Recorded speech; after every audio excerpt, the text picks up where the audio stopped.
Bonjour à toutes et à tous, bienvenue sur ma chaîne, content de vous revoir mes amis pour le 25 novembre 2022. On va encore une fois, comme d'habitude et comme tous les jours, faire une chronique sur les 24 heures de l'info générale qu'on retrouve dans l'univers total et dans notre univers aussi à nous, de la cryptographie. Et voilà, allez, on avance. J'ai marqué comme titre Binance, le sauveur des cryptos. On a un grand sauveur. On avait été FTX, c'était un gros sauveur là pendant un temps. On a pensé que c'était le plus fort du monde et malheureusement en 2 secondes, boum, boum, boum, un combat de trop. Il a perdu, il est liquidé, et maintenant on a un autre sauveur, c'est Binance. Espérons que ça va pas être le même topo, parce que là on sera un peu triste, mais bon, apparemment dans les médias tout se passe bien, mais apparemment, c'est le mot qui ne me plaît pas trop. Allez, on a un marché rouge et vert, plus de rouge que de vert, là, il repasse un petit peu plus de rouge que le vert. Le marché traditionnel que je regarde toujours, S&P 500, du vert, du neutre, du rouge, bon on voit, mais plutôt pour ce qui nous intéresse souvent, et Google, Apple, Microsoft, Amazon, voilà, Tesla, je sais pas où il est là, Tesla, je le vois pas, tiens, ce matin il a disparu, voilà, enfin bon, passons, on est plutôt bon signe, ça va pas trop mal, Tesla, voilà, 7%, je me disais aussi, il avait augmenté, oui, 7%, 7,82, enfin bon, Tesla, c'est Elon Musk, puisque, voilà, on va en parler dans 2-3 secondes. Sinon, voilà, sur les graphiques, vous avez le S&P 500, là, en 12 heures de temps, le marché était fermé hier. Le marché, là, bougie rouge, dernière bougie, bougie rouge.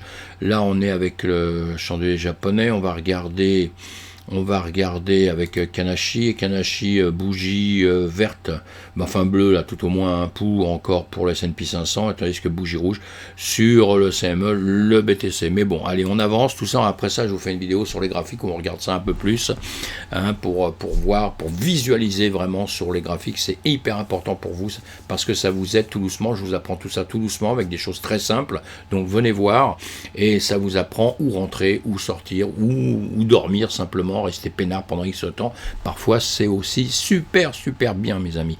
Allez, Elon Musk, qu'est-ce qu'il a notre Elon Musk, le pauvre, il a des misères, tout le monde lui en veut depuis qu'il a racheté Twitter et tout, ses employés lui en veulent, les anciens lui en veulent, les nouveaux lui en veulent peut-être aussi, enfin on sait pas, enfin déjà là il avait un problème avec Sam Bankman-Fried, le PDG de Tesla, le chef de Twitter, Elon Musk, a précisé que Sam Bankman-Fried, ancien PDG de l'échange cryptographique effondré FTX, ne détient aucune participation dans Twitter, qu'on se le dise mes amis. Allez, ça évite déjà une histoire qu'il y avait, on la zappe.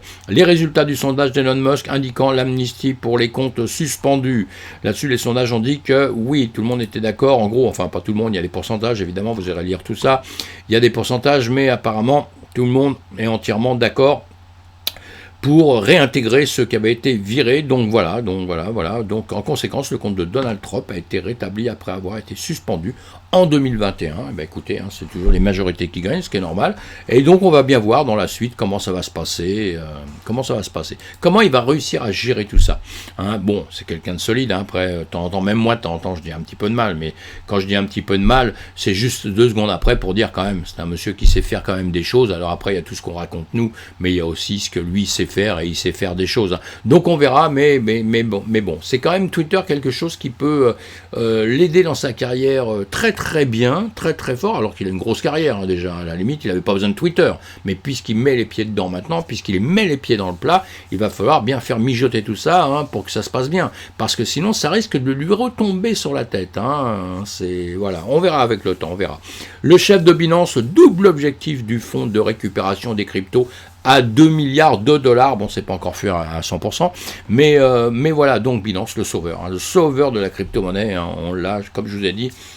Le patron, c'est monsieur CZ, Changpeng Zhao. Bientôt, on dira simplement le patron, on saura de qui je parle. Quand je vous dis le patron, vous saurez de qui je parle.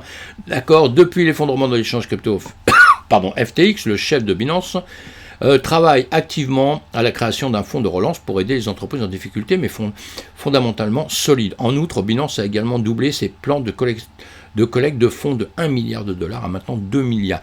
Je plaisante avec tout ce que je dis, vous savez, hein, il y a un fond, attention, moi je suis toujours méfiant, hein, parce qu'on l'a vu, hein, on a eu un grand champion, il s'est fait détrôner, et maintenant c'est Binance le grand champion, qui était déjà grand champion avant l'autre, hein, parce que l'autre était quand même, FTX était quand même derrière, mais il avait les dents longues, et je pense qu'il voulait manger tout le marché. Et Binance maintenant a compris une chose, que le patron c'était lui, on est bien d'accord, qu'il a bien avancé, donc il a une entreprise qui est solide, Binance est très solide. Moi depuis très très longtemps, je dis allez-y, à chaque fois sur mes vidéos, vous pouvez toujours écouter, je dis tout le temps, en grande société, quand je parle, c'est de Binance, voilà. Donc c'est parce que pour moi, il y a moins de risques sur Binance qu'autre part. Mais attention, ça m'est arrivé 2-3 fois de dire aussi, comment, il y a Binance comme grande société, évidemment, hein, parce que j'ai toujours parlé en premier, et j'ai aucun intérêt chez eux, moi. Et aussi, vous avez FTX, ça m'est arrivé X fois de le dire, parce que c'était impossible de savoir qu'ils allaient s'effondrer comme ça. Alors, quand c'est impossible pour une chose, pourquoi ce ne serait pas impossible pour autre chose? Vous voyez? Donc c'est là où actuellement c'est très difficile ces situations, parce qu'on a beau nous blablabla, nous dire tout ce qu'on veut, on a des preuves, hein, comme on dit, hein, on a des preuves, on a des dossiers lourds, hein, alors bon, il faut qu'on se fasse avec tout ça. Allez, en tout cas, pour l'instant, c'est lui qui est solide, qui veut faire des choses pour notre écosystème, donc bravo, hein, bravo, encore une fois, hein, parce que il nous faut des gens comme lui, il faut des gens qui avancent, il faut des gens qui construisent des trucs solides pour qu'on puisse sécuriser un maximum nos entreprises. Justin Sun et Trondao s'alignent pour contribuer au fonds de relance de Binance, voilà, un autre qui arrive dedans. Je pense qu'il y a déjà pas mal, hein, il y en a déjà pas mal, je l'avais dans cet article-là, je vous l'ai pas dit. Certains des noms populaires comme Polygon Venture, Joom Crypto, Animoca, Brandt, Aptos Labs, Chronos, CSR et Broker Group ont déjà fait une promesse combinée de 50 millions de dollars. Le chef de Binance a déclaré qu'il cherchait à limiter les dommages causés au secteur de la cryptographie par l'implosion de FTX. Bon, eux, ils sont gentils, ils disent le chef de Binance, moi je dis le patron. Hein. Et ils sont moins gentils que moi. Hein. Allez, à plus tard, on continue. À plus tard, monsieur CZ, on continue. Allez, ça je vous l'ai dit. Binance prêt à racheter Genesis et Voyageur. Voilà, bon, ça c'est pas encore fait non plus, hein, mais on va suivre ça de près. Hein. Non, mais c'est bien s'il essaye de minimiser les dégâts, et puis c'est son propre intérêt entre nous, hein, parce que en ce moment, on est sur la cordorette, on est sur une pente très très très glissante, hein, il faut réussir à avoir des crampons et réussir à pas aller tomber au plus bas. Hein. Alors, Binance aussi bancale que FTX. CZ met les choses au clair, voilà, parce qu'il y a pas mal de monde qui justement commençait à se poser des questions, pourquoi il serait pas pire que FTX, hein, ou pourquoi il ferait pas aussi bien dans la dégringolade que FTX. On peut tous se poser des questions, c'est pour ça que j'en ai parlé un petit peu avant, hein, pour arriver à ça. Évidemment, 2 semaines après la chute inattendue de FTX et son placement en faillite, la plateforme d'échange Binance est toujours étroitement surveillée par la cryptosphère. En effet, alors que celle-ci donne le ton pour assurer l'avenir de l'industrie, en particulier en lançant la mode de la preuve de réserve, son PDG Chan Zhao semble désormais considéré comme le sauveur de l'industrie, un statut qui rappelle trop bien celui de Sam Bankman-Fried, tandis que les utilisateurs de Binance sont à la recherche de la moindre faille concernant cette dernière. Hein, voilà ce qu'on vient de voir. En effet, une question se pose, l'entreprise de CZ est-elle différente de FTX et saura-t-elle survivre à la crise? Voilà, je vous mettrai les liens, vous allez lire tout ça. Et encore une fois, hein, moi, je ne vais pas le défendre parce que je ne peux pas le défendre, je ne suis pas ni son ami ni quoi que ce soit, et je ne connais pas assez bien, j'ai pas la tête dans les comptes. Si j'avais la tête dans les comptes, comme j'aurais eu la tête dans les comptes d'FTX, je vous aurais dit il y a danger. Hein. Bah, pour Binance, pareil. Non, je pense qu'il n'y a pas de danger, on a assez d'un danger. C'est pas parce qu'on a une entreprise qui va se casser la gueule, enfin 2-3 qui se sont cassés la gueule, avec derrière on appelle ça comme on veut, hein, des Ponzi, tout ce qu'on veut au monde, en tout cas des escrocs. Eh bien, c'est pas pour ça que toutes vont être comme ça, évidemment. Allez. En ce moment, c'est un peu, il faut faire très attention parce que c'est très très négatif. Hein. Vous voyez, on a même voulu que crypto.com se casse la gueule, que Coinbase se casse la gueule, que machin se casse la gueule, que tout le monde se casse la gueule, quoi. Hein. Donc, faut en parler, évidemment, faut être au courant de tout ça. Hein. Moi, c'est pour ça que j'en parle tout le temps parce qu'on doit être au courant. Mais attention, c'est pas la fin du monde pour nous encore, hein. Pas du tout. Hein. Voilà. Donc on va avancer.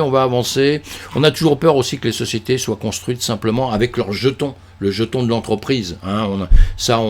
On le sait aussi, hein, comme en partie FTX avec son FTT, et Binance, il a son BNB, on le sait. Hein, ça. Bon voilà, allez, on avance. De toute façon, on va voir ça au fur et à mesure. Et encore une fois, pour tout le monde, on ne met pas tous ses œufs dans le même panier. Ça, c'est la chose la plus importante à savoir et à faire. C'est pas de le dire simplement. Il faut le faire. Il faut pas mettre tous les œufs dans le même panier. Même quand vous voyez un marché qui d'un seul coup monte. Faut pas d'un seul coup rentrer dedans, vendre tout ce qu'on a partout, puis mettre là-dedans. Parce que tout ce que vous aviez autre part, à une époque, vous l'avez rentré parce que vous aviez calculé un peu le truc, vous aviez vu les fondamentaux, ça, et vous dites, ça c'est pas mal. Parce que souvent, ce qui arrive, c'est que les gens vont tout retirer quelque part. Ils vont mettre sur autre chose, le truc est en train de monter, puis à un moment donné, le truc il monte plus, un boum, il s'arrête, et puis où vous avez retiré vos choses, ça va monter, vous voyez. Donc, et vice versa. Donc on fait très attention, on met pas tout au même endroit, et puis voilà. En mettant pas tout au même endroit, on va rater certaines choses, ça c'est sûr, on va rater peut-être des occasions, et je dis bien peut-être, hein, attention, mais à la finale, vous aurez sécurisé, vous vous retrouverez pas à sec, évidemment, comme certains, et plus avoir quoi que ce soit, parce que quand vous n'avez plus rien, là, vous ne pourrez pas vous refaire à part la suite. Donc, on reste prudent. Ce ne sont pas des conseils d'investissement du tout, mes amis, c'est juste des conseils de potes, comme on dit, et vous devez prendre vos renseignements partout, et surtout, sur les entreprises dans lesquelles vous rentrez. C'est ça qu'il faut éplucher. C'est pas aller demander à droite, à gauche, à des mecs comme moi ou quoi que ce soit, ce qu'ils en pensent. On va voir déjà l'entreprise. Après, on demande partout, évidemment. Moi, je fais pareil. Tiens, qu'est-ce que tu en penses? Qu'est-ce que tu penses de ça? J'en discute justement avec vous, avec tout ça, parce que à plusieurs, on est toujours plus fort que tout seul. Mais en revanche, je vais quand même voir comment vraiment l'entreprise. Hein. J'essaie de comprendre l'entreprise, ce qu'elle fait. Parce que si elle fait des produits de merde, si elle a rien derrière, si elle me dit simplement, ouais, tu seras champion du monde grâce à moi, là, je la crois pas, hein, évidemment. Allez, la Belgique déclare que BTC, ETH et autres pièces décentralisées ne sont pas des titres. Bon, voilà, hein, ça aussi, c'est une petite bataille hein, pour savoir comment classer les cryptos, où les classer et comment vous faire payer les taxes. Évidemment, on l'a compris. Donc, encore une fois, chaque pays va faire sa salade à lui, ses réglementations à lui, etc. C'est pour ça que la crypto-monnaie, c'est très très compliqué pour le monde entier, pour tous les régulateurs du monde entier et tous les pays, puisqu'on n'a pas la même loi partout, on n'a pas les mêmes réglementations partout. Comprenez pourquoi tout ça, ça met un temps énorme, et voilà. Et puis si une réglementation n'est pas bonne quelque part, on n'ira pas dans ce pays-là, évidemment, vous avez compris. La DeFi, la crypto-monnaie dans l'ensemble, parce que maintenant il commence à y avoir des petites différences entre décentralisé et centralisé, hein, il y a même des grosses différences.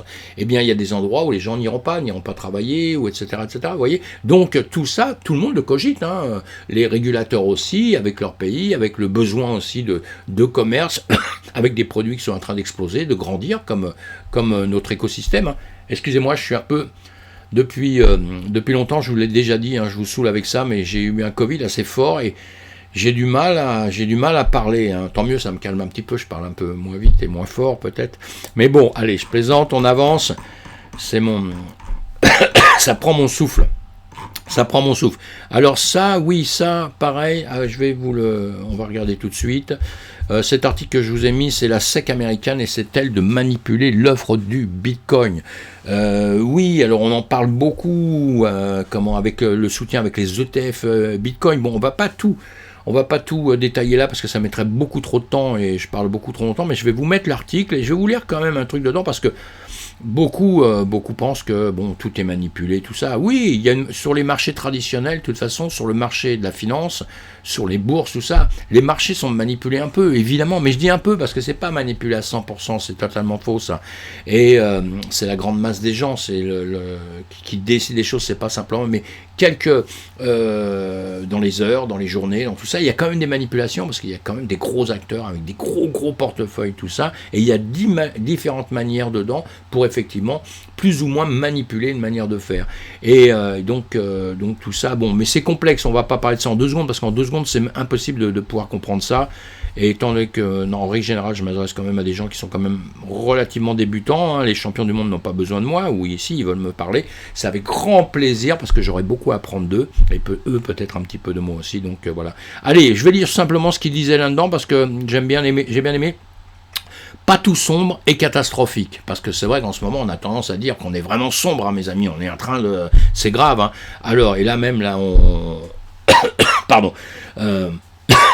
on parle de tout ce qui se fait en bourse concernant la crypto-monnaie, donc les cryptos classiques et tout ce qui est lié au système traditionnel, c'est-à-dire que vous pouvez acheter et vendre des cryptos comme le Bitcoin, vous pouvez l'acheter et le vendre sans le posséder vraiment. Bon, c'est des choses un petit peu complexes, mais tout ça, ça peut permettre des manipulations, évidemment, on l'a compris. Mais il y en a un qui nous dit là, enfin bon, la suite de l'article que je vais vous lire. La valeur principale de Bitcoin vient de deux choses. Premièrement, contrairement à d'autres actifs cryptographiques, BTC est vraiment décentralisé. Deuxièmement, sa rareté avec un offre maximum de 21 millions de pièces. Voilà, un petit rappel. Cependant, les ETF, ce que je vous disais juste avant, les ETF Bitcoin, augmentent l'offre de Bitcoin en vendant du papier Bitcoin, puisque on vous vend pas vraiment le Bitcoin. On vous vend des propositions de faire quelque chose, quoi. Vous pourrez l'acheter, le vendre, mais sans le posséder. Ça peut paraître un peu bizarre, mais ça existe depuis toujours, ça, dans le marché traditionnel. Les investisseurs n'ont pas à détenir directement le BTC. L'augmentation de l'offre dilue la valeur de la pièce, évidemment. Ainsi que l'objectif soit ou non de manipuler l'actif sous-jacent, cela se produit certainement dans une certaine mesure, selon Ben Sharon, fondateur et PDG de la plateforme d'or tokenisée Illumicha. Tout n'est pas sombre et catastrophique avec les contrats à terme Bitcoin. André Weiner, vice-président de l'échange de crypto asiatique MEX, a expliqué que le soi-disant papier Bitcoin gère le scepticisme des personnes qui connaissent peu les crypto-monnaies. Je suis entièrement d'accord. L'émergence de plus en plus de Bitcoin papier montre que la conformité et la maturité de BTC ont été hautement reconnues par le marché, a déclaré Weiner à Bain Crypto par email. Cela accélère non seulement l'entrée des investisseurs institutionnels traditionnels et d'autres commerçants traditionnels, mais augmente également la confiance des utilisateurs de cryptographie. Paper Bitcoin introduira des fonds du monde financier traditionnel, ce qui devrait propulser BTC à un nouveau sommet. Je suis entièrement d'accord, moi. On va lire la suite un petit peu là. Sheriff, les noms, je suis désolé. Sheriff Zdanov, le PDG de la bourse Exmo, ça c'est plus facile à prononcer, partage le point de vue de Weiner, moi aussi. Zdanov a adressé une liste des avantages qui sont censés être dérivés des ETF Bitcoin. Cela inclut la diversification, une gestion flexible des risques, une opportunité de couvrir les positions et des entrées de capitaux institutionnels. L'idée derrière le papier Bitcoin peut difficilement être qualifiée de manipulatrice car elle sert plutôt le développement du secteur en tant que participant à part entière de l'industrie financière, a détaillé Zdanov. Les avantages d'un tel atout l'emportent sur les inconvénients, mais il est nécessaire d'évaluer fondamentalement le fonds ou la bourse qui émet ce type d'actifs, car personne ne veut perdre d'argent. Zdanov a déclaré que s'il était bien géré, le papier Bitcoin peut fonctionner de la même manière que l'or, le pétrole, l'argent et le cuivre papier, entre autres matières premières. Il a été déclaré que les ETF Bitcoin auraient un effet positif sur les prix du BTC en raison de la participation accrue des institutions. Voilà, je pense ce qu'il dit. Je pourrais corriger une ou deux petites choses, mais je pense ce qu'il dit, donc c'est pour ça que je voulais le lire. Je vous mettrai le lien de tout ça, vous lirez entièrement, puisqu'il y en a qui disent que les ETF, tout ça, ça va détruire le Bitcoin, ça peut être que de la manipulation et que ça peut faire du mal, et d'autres qui pensent que effectivement ça fait rentrer énormément de gens, ça fait donc connaître la chose, et puis surtout en temps quand c'est bullish, évidemment, dès que ça va repartir, que tout le monde va gagner, tout le monde va trouver que le Bitcoin, la crypto-monnaie, le Bitcoin, mais c'est extraordinaire, mes amis, comment vous n'en avez pas acheté quand c'était si bas? Ah oui, tiens, c'est vrai, j'avais oublié. Allez, le ministre turc des Finances ouvre une enquête sur le fondateur de FTX. Bon, tous, ils ouvrent des enquêtes. Allez, les Turcs, ils ont autant de problèmes que les autres avec ça, malheureusement. Allez, vous lirez l'article. Ils lui en veulent, tout le monde lui en veut, le pauvre. Et je dis le pauvre, oui, le pauvre maintenant, il est vraiment pauvre, parce que là, de la richesse qu'il avait est arrivé au stade où il en est là. Oui, il est vraiment pauvre. La licorne mexicaine Bitso établit une feuille de route pour la transparence au milieu du crash FTX. Alors ça, maintenant, ça va être dans les mois à venir. Ça va être le terme pour toutes les entreprises qui vont faire quelque chose, qui vont avancer tout ça. C'est de parler de transparence, évidemment. Transparence, parce qu'on a compris... on a compris que c'était la chose la plus importante. Sinon, on va perdre tous nos clients. Et s'il n'y a plus de clients, il n'y a pas de commerce. S'il n'y a pas de commerce, il n'y a plus d'entreprise. S'il n'y a plus les entreprises, il n'y a plus de crypto-monnaie. Bon, il restera un petit panier de DeFi, de quelques des purs, des durs, et dont je ferai partie. Mais c'est pas. On cherche à se développer, on cherche à faire comprendre aux gens que c'était des systèmes qui sont extraordinaires, bien inventés, qui sont solides. Alors c'est pas pour faire fuir tout le monde, faut essayer de voir tout ça. Allez, l'Ouzbékistan délivre les premières licences de cryptage à 2 magasins de cryptage locaux. Vous voyez, ça grandit partout, hein, partout, c'est bien. Énormément, le monde entier est impliqué maintenant. Le monde entier est impliqué, et les uns derrière les autres, tous ils vont arriver avec des petites news comme ça, en disant voilà, on a fait ci, on a fait ça, on ouvre ceci, on ouvre cela, on permet ceci, on permet cela. Ça va mettre du temps.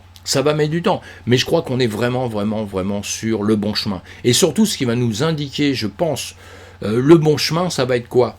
Eh bien, ça va être si actuellement, avec tout ce qu'on vient d'avoir sur le dos, hein, sur la tête, sur les épaules, comme vous voulez, vous le mettez où vous voulez, mais c'est une cata. On a vécu des catas là.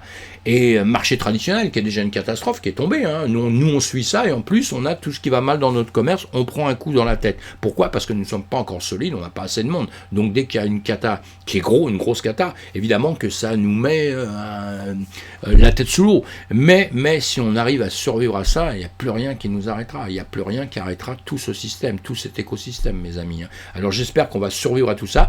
Et moi, j'en suis intimement convaincu.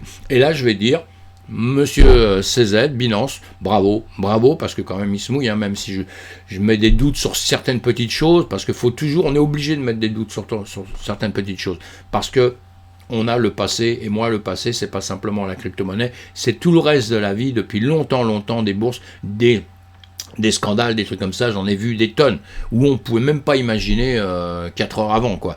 Vous voyez, donc voilà, on est habitué un petit peu à ça, hein, et vous allez vous habituer à ça pour ceux qui sont tout jeunes dans les écosystèmes, hein, qui rentrent dans la finance, hein, vous allez voir, c'est un monde fabuleux, c'est un monde merveilleux, fabuleux, mais il faut être prudent, mes amis. Je ne vous donne pas de conseil d'investissement, le seul conseil que je peux vous donner, c'est soyez prudent, faites attention, votre argent est dur à gagner, donc faut faire attention. Hein.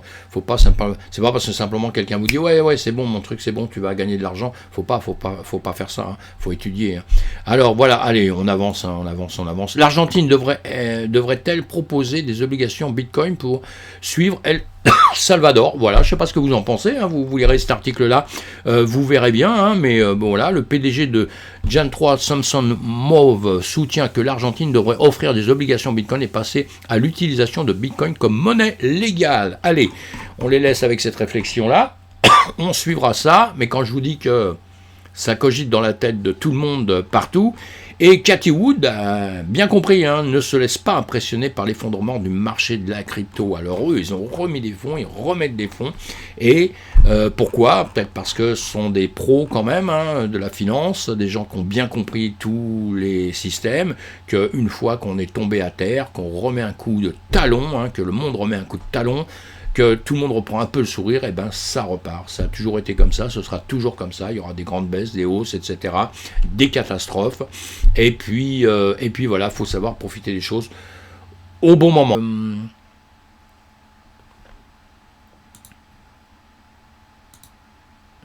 Des pirates informatiques volent pour 42 millions de dollars d'actifs cryptographiques au fondateur de Fenbuchi Capital, Boshen. Alors lui nous dit dans son message, hein, dans son tweet qu'il a fait, vous voyez, Twitter c'est hyper important, hein, ça nous sert à quelque chose. La preuve, maintenant on peut communiquer à longueur de temps, et ça c'est bien, et très rapidement.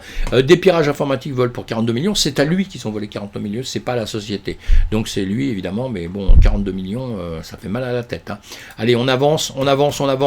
Et là, Coinlist aborde la FUD sur les retraits, citer des problèmes techniques pour les retards. Oui, parce que lui, on l'a accusé beaucoup, on a accusé Coinlist justement de ne plus pouvoir payer, ils ont fait un petit blocage pendant un petit temps, et de ne pas pouvoir payer, etc. Donc il y avait gros problème, puisqu'on sait qu'en ce moment on a une trouille, comme c'est pas possible.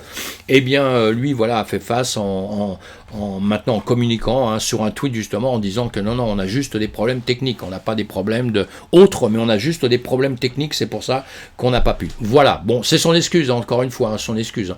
Les excuses, maintenant, on commence à être un petit peu habitué à avoir des excuses. Hein. Nous, ce qu'on aime, c'est le concret, c'est ce qui existe, c'est ce qu'on voit, c'est ce qu'on peut palper, hein, et on peut déjà pas palper la crypto, donc on veut palper le reste, on veut palper ce que disent les gens, on veut avoir des actions visibles, compréhensibles et visibles. Allez, j'avance un petit peu, je souris, hein, mais effectivement, on va suivre tout ça de très près, évidemment. Hein. Et il y a MetaMask qui est prête à collecter les adresses IP des utilisateurs transactions en chaîne. Voilà, ça c'est génial, ils ont raison, puisque voilà, c'est bien d'avoir les coordonnées de tout le monde, les adresses, nom, prénom, adresse, etc., l'âge de la grand-mère, c'est bien tout ça, c'est notre système centralisé, mes amis, hein, c'est notre système centralisé. Alors là, bon, bah voilà, il nous explique ça, qu'il collecte tout, les transferts, les machins, parce que c'est un peu logique, puisque sur les blockchains, les transferts, on les voit, mais bientôt, de leur manière de faire, j'ai l'impression qu'ils peuvent vraiment tout associer,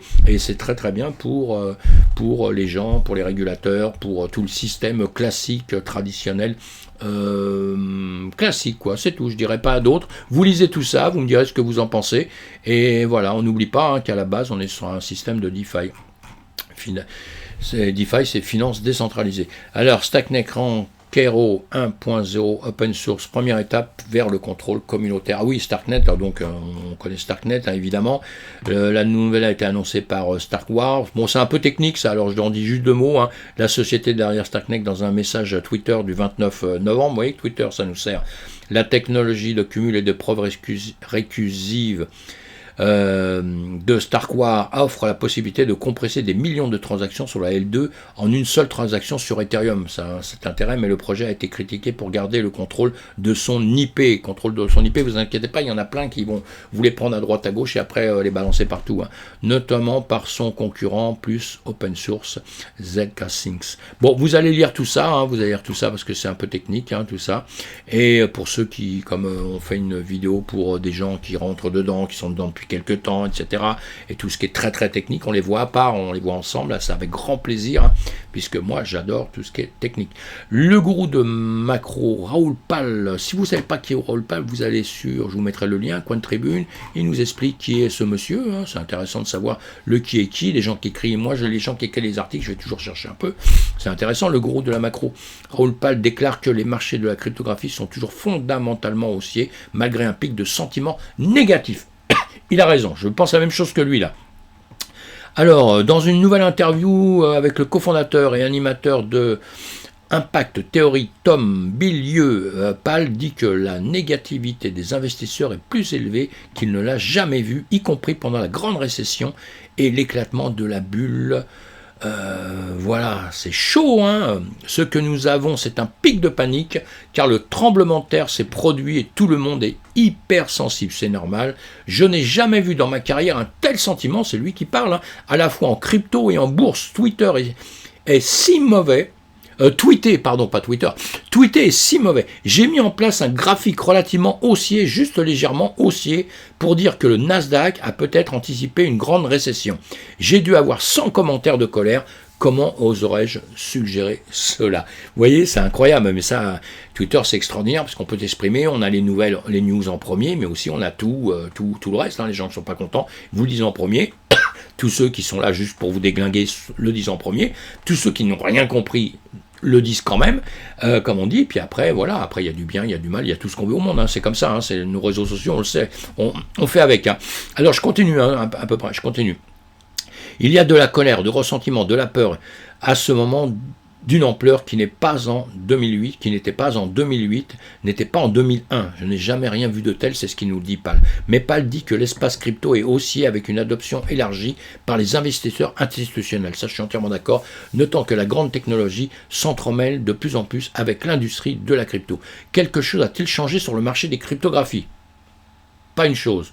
La technologie est-elle utilisée? Solana vient-elle d'accepter d'utiliser leur blockchain avec Meta pour les NFT? Oui. Google travaille-t-il avec Solana? Oui.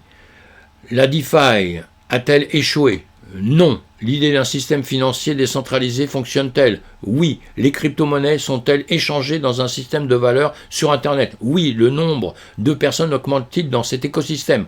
Pas beaucoup, car c'est un peu stabilisé. Oui, puisqu'on est grande perte, c'est un peu stabilisé actuellement. Mais si vous le regardez le cycle passé, c'est lui qui nous dit ça. Hein. Donc du pic de 2017 au plus bas de 2019, nous avons perdu environ 80% des adresses de portefeuille actives à cette époque-là.